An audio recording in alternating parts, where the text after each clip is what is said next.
on this holiest of days, at this most auspicious time of year, I want to take a moment to reflect on one of our most sacred traditions, the white elephant gift exchange.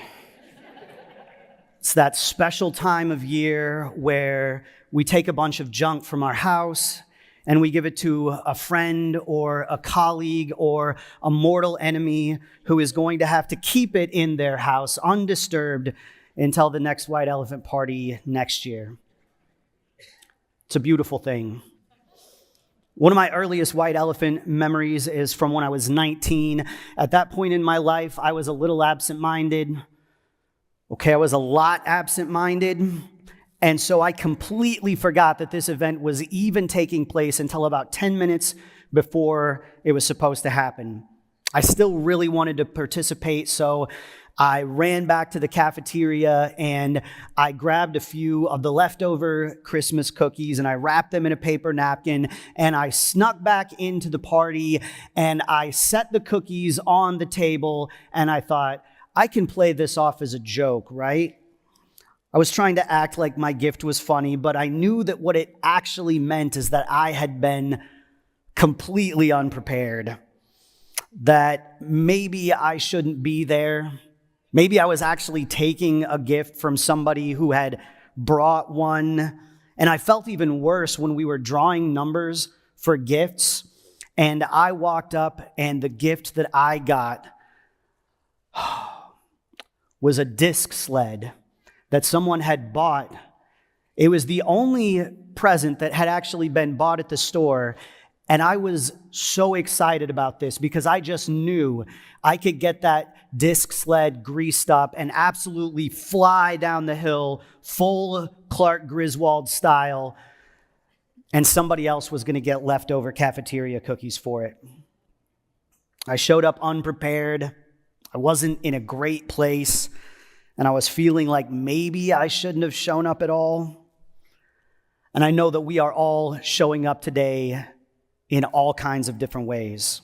Some of us are showing up exhausted, tired parents who are currently negotiating with sugar-addled children who are bored from being out of school for 3 whole days, and you're just saying, please, for the love of all that is holy and good, make it to the end of this service.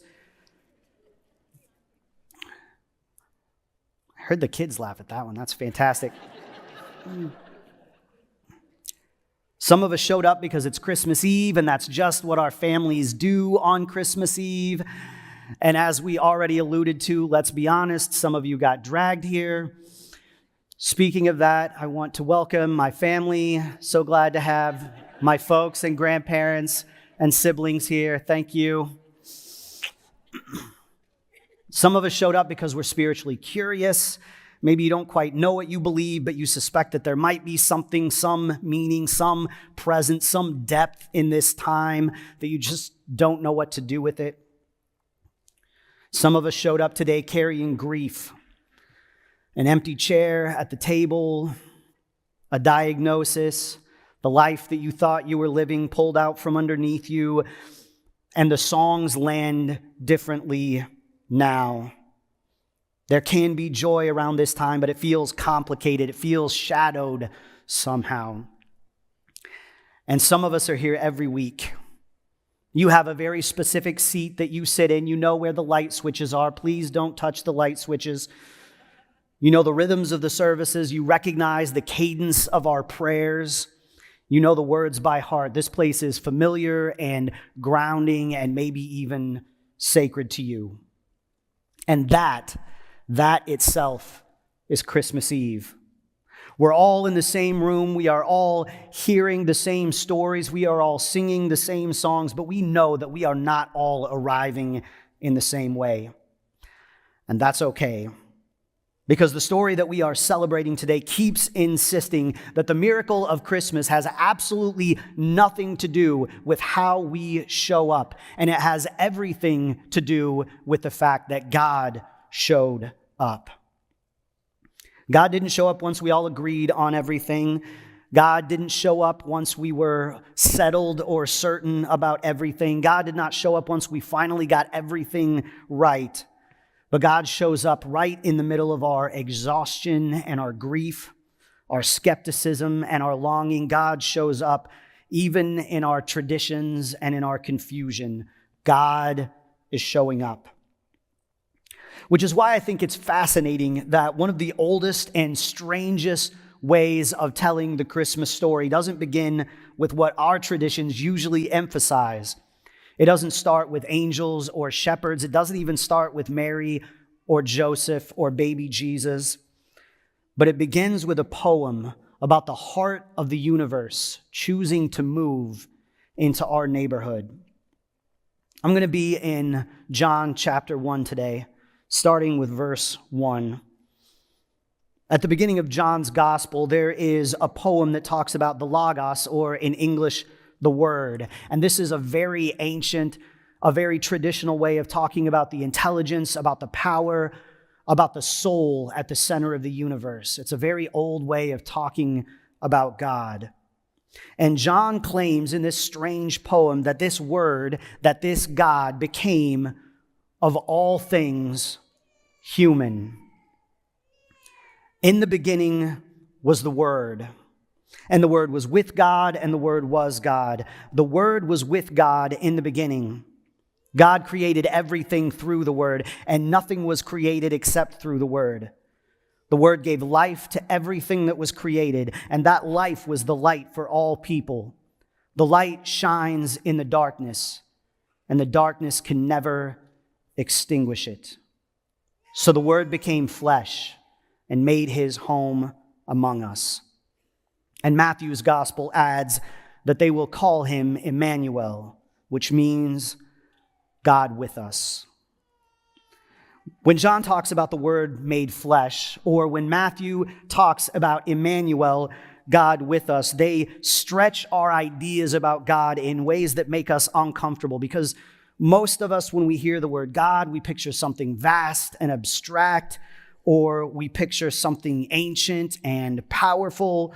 We think of the creative principle at the heart of the universe, the source of all that is. We think about the math that holds it all together. And Christmas says, yes, absolutely that.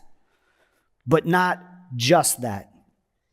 Because when at Christmas we talk about God, we also mean a wailing infant being nursed by an unwed mother in an occupied backwater of a declining empire. When we talk about God at Christmas, we mean a Middle Eastern child about to become a refugee fleeing political violence. Rather than redefining Jesus to match with our ideas of God, it might be helpful to redefine our ideas about God to match with what we see in Jesus. Or as the eminent Spanish theologian Inigo Montoya puts it, God, you keep using that word. I do not think it means what you think it means. In the incarnation, in God made flesh, in God with us, God refuses to make us choose between the creative power at the dawn of all existence and a helpless infant child. God insists that we hold these two in tension. And so if for us the name of God means power and control and distance, then Christmas comes to tell us that we have been taking God's name in vain. We've been using it wrong. And that's why we call this whole season of celebration Advent. It means arrival. This season, this day, this faith is not about us escaping from this world. It is about an arrival. It is about God showing up, maybe not in the way we expected, but absolutely in the way we needed. So in our sermon series this Advent, we've been following along with A Christmas Carol, the classic story by 19th century novelist and genius Charles Dickens. While we're at it, can we just all admit together that this is objectively the best adaptation of this story? Yes, thank you. I agree. Michael Caine acting his heart out like a bunch of Muppets are Shakespearean actors. It is a beautiful thing. But in this story, we find Scrooge in the beginning, locking himself away. He is dimming every window. He is closing every door. He is, as Dickens says, secret and self-contained and solitary as an oyster. Scrooge has experienced too much pain in his life, too much sorrow from the time that he spent open to life and to the people around him. And so he puts up walls, both metaphorical and also literal, to keep himself safe, to keep himself isolated, to keep himself from being hurt the way he was hurt before. Scrooge is afraid to show up even in his own life because of how that has gone for him in the past. And Scrooge has long since given up hope of anyone showing up for him. But the wall building and the isolation that he is doing, it just doesn't work. Because, to paraphrase the eminent mathematician and chaos theorist Ian Malcolm, light finds a way. It slips through cracks. It shows up even when we try to block it out. That's a Jurassic Park reference for those of you who are wondering. And so Scrooge, who is locked tight in his dark room, is visited by 4 ghosts. First, his friend Marley, and then the ghost of Christmas past and Christmas present and Christmas yet to come. And by these spirits, he is brought face to face with the pain of his past, with the effects of his actions on the people around him and his community, and he is brought face to face with a possible sad ending to his own story. These spirits bring light into the darkness of Scrooge's existence, and the darkness could not extinguish it. Which brings me to the good news that I know some of us need to hear today, which is that we do not have to have it all together for God to arrive. We don't need to do things just right for Jesus to be born. The light is, in fact, not dependent upon our spiritual readiness. In fact, if the Christmas story tells us anything, it's that God often shows up, especially in our messiness and our smallness, in our weariness and in our obscurity. I love the way that Leonard Cohen says this. He says, "Ring the bells that still can ring. Forget your perfect offering. There is a crack in everything. That's how the light gets in." So today, if you are tired or fractured or uncertain or grieving, today, if you are barely holding it all together, you are exactly the kind of place that Christmas keeps showing up. The light arrives in vulnerability and obscurity and mess, and the darkness cannot extinguish it. In December of 1914, in the middle of the deadliest, most grueling war that the world had seen up to this point, something strange happened. Along the Western Front, soldiers who had been trying to kill each other just hours before began hearing singing drift across the trenches. They began hearing Christmas carols. Now, nobody knows who was the first to start singing. Nobody knows who was the first to put down their rifle. Nobody knows who was the first to step out into the open. But before anyone could really clock what was going on, these young soldiers were shaking hands. They were exchanging gifts. They were lighting candles. Someone took out a ball and a massive soccer game broke out. They sang together. They ate together. They laughed together, and for one night, there was peace on earth, and there was goodwill. Now, there was no treaty that was signed. There were no orders that came down the command structures. The peace did not last. Turns out, governments and bureaucracies are not good at that sort of thing. But for a moment, right in the middle of the darkness, something broke through that didn't make sense in the logic of the world.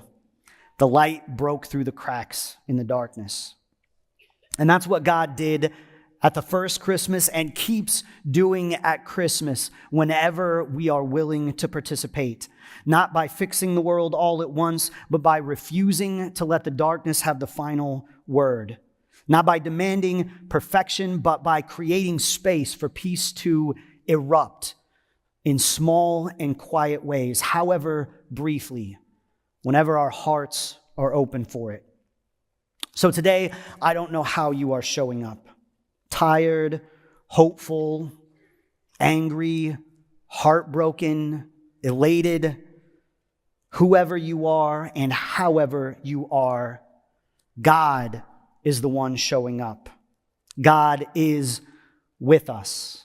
The light has already come, and it is still finding its way into the trenches and through cracks and into the beauty and mess of lives just like ours. Would you all join me in a word of prayer? God, who is with us, we know that we are showing up in all kinds of ways. And we thank you for being the one who shows up with us. Help us to notice your light and to receive it. Help us to nurture it for ourselves and for others. We ask all these things in Jesus' name and for his sake. Amen.